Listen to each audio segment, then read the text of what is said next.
नमस्कार दोस्तों, स्वागत है आपका हमारे YouTube चैनल जीके ट्रैकर पे। देखिए फ्रेंड्स, आज के इस वीडियो में हम बात करेंगे जो हमारी एक सीरीज़ है Uttarakhand GK one liner series, जिसमें हम उत्तराखंड की जो इम्पोर्टेंट वन लाइनर बुक्स आती हैं उनके नोट्स को कवर कर रहे हैं। ये हमारा इस सीरीज़ का 35वां पार्ट होगा और इसमें भी हम 50 इम्पॉर्टेंट वन लाइनर को अतिरिक्त तथ्यों के साथ कवर करेंगे। अभी तक हमने 34 पार्ट में 1700 क्वेश्चंस को कवर किया है एक्स्ट्रा फैक्ट के साथ, और सीरियल वाइज हम चले हैं तो आपका पूरा जो रिवीजन है सिलेबस का वो भी आपका हो जाएगा और क्वेश्चन की फॉर्म में आपको सारी चीजें यहां पर मिलेंगी। तो अगर आपने अभी तक प्रीवियस वीडियोस को नहीं देखा है, आप उनको प्लेलिस्ट में जाके देख सकते हैं। तो चलिए दोस्तों, आज की इस वीडियो को शुरू करते हैं। आज का हमारा पहला प्रश्न है, कुलाचार गीत को किस अन्य नाम से भी जाना जाता है। देखिए, इसको कुलाचार कर देना, ठीक है। कुलाचार गीत को विरुदावली के नाम से भी जाना जाता है। यह गीत जो आपके ओजी और बद्दी जाति के लोग होते हैं अपने यजमान के यहाँ गाते हैं। तो आपको ये क्वेश्चन भी बन सकता है कि कौन सा गीत ओजी और बद्दी जाति के लोगों द्वारा यजमान के यहाँ गाया जाता है, तो वो है आपका कुलाचार गीत। यह कुलाचार गीत कौन सी जाति गाती है ये भी आप बता देंगे, ठीक है। इसको विरुदावली के नाम से भी जाना जाता है, आपको ध्यान रखना है। और आज के इस वीडियो में आपको जो प्रमुख हमारे लोकगीत हैं, लोक नृत्य हैं और आभूषण, इनसे जुड़े यहाँ पर वन लाइनर देखने को मिलेंगे। यहाँ से भी आपके हर एग्जाम में क्वेश्चन बनते हैं। चलिए, दूसरा प्रश्न है हमारा, पट्ट गीत किस प्रकार का गीत है। तो देखिए, जो ये पट्ट गीत है ये आपका उपदेशात्मक गीत है, यानी कि इस गीत के माध्यम से उपदेश आदि दिए जाते हैं। तो क्वेश्चन बनता है जो आपका, बताइए इनमें से उपदेशात्मक गीत कौन सा है, तो आप बताएंगे पट्ट गीत। नेक्स्ट है, किस गीत के माध्यम से वृद्ध भेड़ चरवाहों द्वारा युवा चरवाहों को सीख दी जाती है। देखिए, जो बूढ़े भेड़ चरवाहे होते हैं इनके द्वारा जो युवा चरवाहे होते हैं इनको चुरा गीत के माध्यम से यहाँ पर सीख दी जाती है। आपको याद रखना है, क्वेश्चन पेपर में बन सकता है, या ऐसा भी पूछ लेगा कि बताइए इनमें से कौन सा गीत वृद्ध भेड़ चरवाहों के द्वारा गाया जाता है, चुरा गीत। कुमाऊं क्षेत्र का कृषि संबंधी गीत कौन सा है। देखिए, कुमाऊं का कृषि संबंधी गीत है आपका हुड़की बोल गीत। मोस्ट इंपॉर्टेंट है, पेपर में पूछा गया है। यह जो हुड़की बोल गीत है आपका कृषि से संबंधित है और कब गाया जाता है, तो खरीफ की फसल के समय इसे गाया जाता है, ठीक है। भाटा सांटा किस प्रकार का गीत है। जैसे हमने देखा जो पट्ट गीत था वो कैसा गीत था, उपदेशात्मक गीत था। उसी प्रकार जो ये भाटा सांटा है ये आपका एक मनोरंजनात्मक गीत है। क्वेश्चन बन चुका है। नेक्स्ट है, गढ़वाल के किस गीत में नारी हृदय की वेदना और सौंदर्य का वर्णन मिलता है। तो देखिए, नारी हृदय की वेदना का वर्णन हमें किस गीत में मिलता है, ये क्वेश्चन भी पेपर में बन चुका है। ये हमें झुमैलो गीत में मिलता है, आपको ध्यान रखना है, ठीक है। जो आपका ये झुमैलो गीत है गढ़वाल क्षेत्र का एक प्रमुख गीत है, और नारी हृदय की वेदना हमें किस में दिखाई देती है, झुमैलो गीत पे, ठीक है। नेक्स्ट है, छोपती गीत किस क्षेत्र में अधिक प्रचलित है। देखिए, जो छोपती गीत है ये आपका एक श्रृंगार प्रधान गीत है। रवाई जौनपुर क्षेत्र में ये गाया जाता है, ठीक है, आपको याद रखना। और इस गीत को समूह में गाया जाता है। कौन सा गीत वर्षा ऋतु में गाया जाता है। तो वर्षा ऋतु के दौरान, या फिर इस तरीके से भी क्वेश्चन बन सकता है कि अधिक वर्षा के लिए कौन सा गीत गाया जाता है। तो अधिक वर्षा के लिए चौमासा गीत गाया जाता है, ठीक है। यह एक ऋतु गीत है, आपको याद रखना है, ठीक है। और कब गाते हैं, वर्षा ऋतु में अधिक वर्षा के लिए इस गीत को गाया जाता है। जिस प्रकार चौमासा एक ऋतु गीत है, इसी प्रकार एक और है बारहमासा, यह भी एक ऋतु गीत है, ठीक है। नेक्स्ट है, ससुराल में लड़की द्वारा मायके की याद में कौन सा गीत गाया जाता है। तो किसी भी विवाहित महिला के द्वारा अपने मायके की याद में खुदेड़ गीत गाया जाता है। ये आपको याद रखना है, पेपर में पूछा जा सकता है। नेक्स्ट है, कुमाऊं में पुरुषों द्वारा कृष्ण जन्माष्टमी के अवसर पर गाया जाता है। देखिए, कुमाऊं में जो कृष्ण जन्माष्टमी है इसके अवसर पर ठुलखेल गीत पुरुषों के द्वारा गाया जाता है। याद रखना है, पूछा जाएगा बताइए ठुलखेल गीत किस अवसर पर गाया जाता है, तो आप बताएंगे कृष्ण जन्माष्टमी के अवसर पर। ठीक है, और किसके द्वारा गाया जाता है, तो पुरुषों के द्वारा गाया जाता है। ठुलखेल गीत के मुख्य गायक को क्या कहा जाता है? जो ठुलखेल गीत हैं कृष्ण जन्माष्टमी के अवसर पर गाए जाते हैं, इसका जो मुख्य गायक होता है उसे बखणनिया कहा जाता है, पूछा जा सकता है। नेक्स्ट है हमारा, चांचरी नृत्य गीत को कुमाऊं में किस नाम से जाना जाता है? देखिए जो चांचरी नृत्य गीत है यह बसंत ऋतु के अवसर पर गाया जाता है। आपको ये पॉइंट याद रखना है, इससे जुड़ा हुआ क्वेश्चन अभी मैं आपको बताऊंगा कि कैसे क्वेश्चन बन सकता है। ठीक है, तो चांचरी नृत्य गीत बसंत ऋतु के समय गाया जाता है और कुमाऊं में इसे झोड़ा नृत्य गीत के नाम से जाना जाता है। यानी गढ़वाल में इसे चांचरी नृत्य कहते हैं और कुमाऊं में इसे झोड़ा नृत्य कहते हैं। तो क्वेश्चन आपसे इस तरीके से बन सकता है कि बताइए कुमाऊं में बसंत ऋतु के आगमन पर कौन सा नृत्य किया जाता है, या गढ़वाल में बसंत ऋतु के आने पर कौन सा नृत्य करते हैं? तो गढ़वाल में चांचरी और कुमाऊं में झोड़ा नृत्य यहां पर किया जाता है। ठीक है, नेक्स्ट है हमारा, विवाहित लड़कियों के द्वारा पहली बार मायके आने पर कौन सा नृत्य किया जाता है? तो विवाहितों के द्वारा पहली बार मायके आने पर थड़िया नृत्य गीत किया जाता है। ठीक है, नेक्स्ट है हमारा, तार्किक वाद विवाद से संबंधित गीत कौन सा है?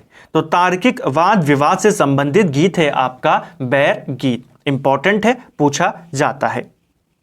राज्य में वीर गाथाओं को क्या कहा जाता है? तो राज्य में वीर गाथाओं को पवाड़ा के नाम से जाना जाता है। ठीक है, और जो आपके प्रमुख पवाड़ों की अगर हम बात करते हैं तो जैसे जीतू बगड़वाल के पवाड़े यहाँ पर गाए जाते हैं। ठीक है, इसके अलावा कुमाऊं में त्रिमल चंद के पवाड़े भी गाए जाते हैं। तो क्वेश्चन बन सकता है किस चंद राजा के पवाड़े कुमाऊं में गाए जाते हैं? त्रिमल चंद के। ठीक है, वीर गाथाओं को क्या कहते हैं? पवाड़े। नेक्स्ट है, कुमाऊं की सर्वाधिक लोकप्रिय लोक गाथा मानी जाती है। तो देखिए कुमाऊं की जो सर्वाधिक लोकप्रिय लोक गाथा है वो राजूला मालूशाही को माना जाता है। आपको याद रखना है, पूछा जा सकता है। नेक्स्ट है, कुमाऊं क्षेत्र में गाया जाने वाला अनुभूति प्रधान गीत कौन सा है? तो कुमाऊं क्षेत्र में गाया जाने वाला अनुभूति प्रधान गीत ये है आपका न्योली गीत और भगनौल गीत। ठीक है, तो दो गीत आपको याद रखने हैं, एक न्योली गीत और एक भगनौल गीत। किस प्रकार के गीत हैं? ये आपके अनुभूति प्रधान गीत हैं, यानी कि यहां पर कल्पना करके इस नृत्य को या गाने को गाया जाता है। ठीक है, जो भगनौल डांस है आपका, इसके बारे में भी आपने पढ़ा होगा कि भगनौल डांस और न्योली दोनों एक ही प्रकार के डांस हैं। दोनों गाने मेलों में गाए जाते हैं या डांस मेलों में किया जाता है अपनी प्रेमी की याद में। ठीक है, तो ये दोनों गीत कैसे हैं?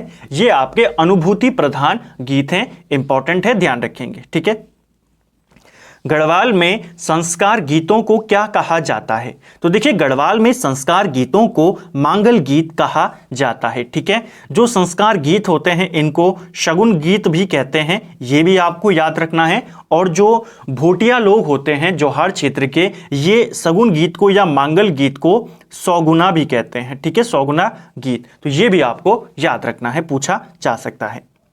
थड़िया नृत्य किस शैली का नृत्य है? जो थड़िया नृत्य है आपका, ये आपके लास्य शैली का नृत्य है। ठीक है, आपको ध्यान रखना है। किस जनजाति द्वारा हारुल नृत्य किया जाता है? देखिए हारुल नृत्य ये जौनसारी जनजाति के द्वारा किया जाता है। जौनसारियों का प्रमुख नृत्य है हारुल नृत्य, आपको याद रखना है, पूछा जा चुका है पेपर में। ठीक है, हारुल नृत्य से संबंधित वाद्य यंत्र कौन सा है? तो जो ये हारुल नृत्य है जो कि जौनसारियों के द्वारा किया जाता है, इनका प्रमुख वाद्य यंत्र कौन सा है इस नृत्य के दौरान? तो ये है रामतुला वाद्य यंत्र। ठीक है, ये आपको याद रखना, जो रामतुला वाद्य यंत्र है हारुल नृत्य का एक प्रमुख वाद्य यंत्र है। कौन सा नृत्य महाभारत की कथाओं पर आधारित होता है? डायरेक्ट क्वेश्चन बनेगा, बताइए इनमें से कौन सा नृत्य है जो महाभारत की कथाओं पर बेस्ड है? आप बताएंगे हारुल नृत्य। वैसे पर्टिकुलर की अगर हम बात करते हैं तो ये जो हारुल डांस होता है ये पांडवों के जीवन पर होता है, और एग्जाम में आपसे यही पूछा गया था कि बताइए इनमें से कौन सा नृत्य पांडवों के जीवन पर आधारित है, वो है हारुल नृत्य। लेकिन अगर आपको पांडव ना दे, अगर आपको पूरा महाभारत पूछ ले तो भी आप बताएंगे हारुल। वैसे अगर पांडव इसका सही आंसर है, ऑप्शन में अगर दोनों आते हैं, ठीक है, कि बताइए यहां पर इनमें से कौन सा गीत है जो हारुल नृत्य है वो किस पर आधारित है, अगर ऐसा क्वेश्चन बन जाए, ऑप्शन में दे दे महाभारत पर आधारित है, ऑप्शन में दे दे पांडवों के जीवन पर आधारित है, तो आप पांडवों के जीवन को वहां पर चूज करेंगे। नेक्स्ट है, जौनसार में शुभ अवसरों पर किया जाने वाला नृत्य कौन सा है। जौनसार क्षेत्र का हमने एक डांस ऊपर देखा, हारुल नृत्य पांडवों के जीवन पर होता है, ठीक है, उससे जुड़ा हुआ हमने वाद्यंत्र देखा, रामतुला वाद्यंत्र। इसी प्रकार जौनसार क्षेत्र में शुभ अवसरों पर यानी कि जो जन्म उत्सव होते हैं, इनके अलावा जो शादी उत्सव होते हैं, यहां पर शुभ अवसरों पर कौन सा नृत्य किया जाता है, तो बुढ़ियात नृत्य किया जाता है। क्वेश्चन बन सकता है, बताइए बुढ़ियात नृत्य का संबंध किस जनजाति से है, तो आप बताएंगे जौनसारी जनजाति से है। कौन सा नृत्य पुरुषों द्वारा खंबे पर चढ़कर किया जाता है, तो देखिए जो मेले होते हैं यहां पर पुरुषों के द्वारा खंबे के शिखर पर चढ़कर लंगवीर नृत्य किया जाता है। इंपॉर्टेंट है, पूछा जा चुका है। कौन सा नृत्य नवविवाहित कन्याओं द्वारा मायके आने पर किया जाता है, तो जब नई विवाहित कन्याएं मायके में आती हैं तो इनके द्वारा झुमेलो नृत्य यहां पर किया जाता है। नेक्स्ट है, वीर भड़ों की याद में किया जाने वाला नृत्य कौन सा है, तो देखिए जो वीर भड़ होते हैं इनकी याद में रणभूत नृत्य किया जाता है। जो वीर सैनिक होते हैं या जो काफी वीर होते हैं, उत्तराखंड के अंदर क्या चीज है, जो वीर गति को प्राप्त करने वाले होते हैं उनको देवता के समान यहां पर आदर किया जाता है, ठीक है, और उनकी आत्मा की शांति के लिए रणभूत नृत्य गाया जाता है, ठीक है, आपको याद रखना है। इस नृत्य को देवता घिराना भी कहते हैं, तो यह भी आपको याद रखना है, पूछ लेगा देवता घिराना किस नृत्य का अन्य नाम है, रणभूत नृत्य, जो कि वीर भड़ों की याद में किया जाता है। रवाई क्षेत्र में किया जाने वाला स्त्री पुरुषों के बीच संवाद नृत्य कौन सा है, तो देखिए रवाई क्षेत्र में पेड़ों के नीचे बैठकर गाया जाता है स्त्री पुरुषों के बीच संवाद नृत्य के रूप में बाजूबंद नृत्य। क्वेश्चन बन सकता है इनमें से कौन सा नृत्य आपके पेड़ों के नीचे बैठकर गाया जाता है, बाजूबंद नृत्य, ठीक है, पूछा जा सकता है। नेक्स्ट है, गढ़वाल में बाजूबंद नृत्य को क्या कहा जाता है, तो देखिए गढ़वाल में बाजूबंद नृत्य को दुड़ा नृत्य गीत भी कहते हैं। ये क्वेश्चन इस तरीके से आ सकता है कि बताइए जो बाजूबंद नृत्य है इसका अन्य नाम क्या है, तो इसे ही दुड़ा नृत्य गीत के नाम से भी जानते हैं। नेक्स्ट है हमारा, कौन सा नृत्य देश प्रेम की भावना से ओतप्रेत होता है, तो जो सिपैया नृत्य होता है यह देश प्रेम की भावना से ओतप्रोत होता है। इस नृत्य के माध्यम से जो युवा होते हैं उनको सेना में जाने का उनको यहां पर मोटिवेट किया जाता है कि आपको सेना में जाना चाहिए देश के लिए, ठीक है। तो देश प्रेम की भावना से ओतप्रोत कौन सा नृत्य है, सिपैया नृत्य। किस नृत्य को असम के बिहू और गुजरात के गरबा के समान माना जाता है। मोस्ट इंपॉर्टेंट क्वेश्चन है, सबसे इंपॉर्टेंट क्वेश्चन इस पूरे 50 क्वेश्चन में अगर कोई है तो वो ये है, बहुत बार एग्जाम में रिपीट हुआ है, ठीक है।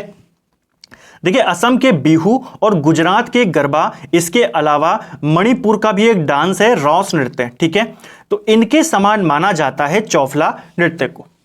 ये आपको याद रखना है, बहुत बार एग्जाम के अंदर पूछा गया है, ठीक है। तो चौफला नृत्य को जो उत्तराखंड का है इसे असम के बिहू के समान, गुजरात के गरबा के समान और जो मणिपुर का रॉस नृत्य है इसके समान माना जाता है।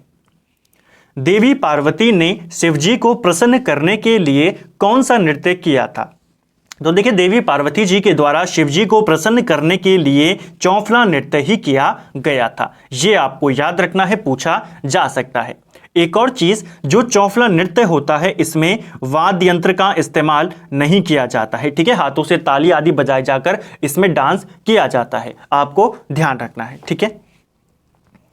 किस नृत्य को केदार नृत्य भी कहा जाता है, तो केदार नृत्य के नाम से मंडान नृत्य को जाना जाता है। इंपॉर्टेंट है, आप इसको ध्यान रखेंगे, ठीक है। जो इंद्रमणि बडोनी थे जिन्हें उत्तराखंड का गांधी कहा जाता है, वे भी इसी नृत्य में पारंगत थे, ठीक है। तो केदार नृत्य जिसे हम मंडान नृत्य भी कहते हैं।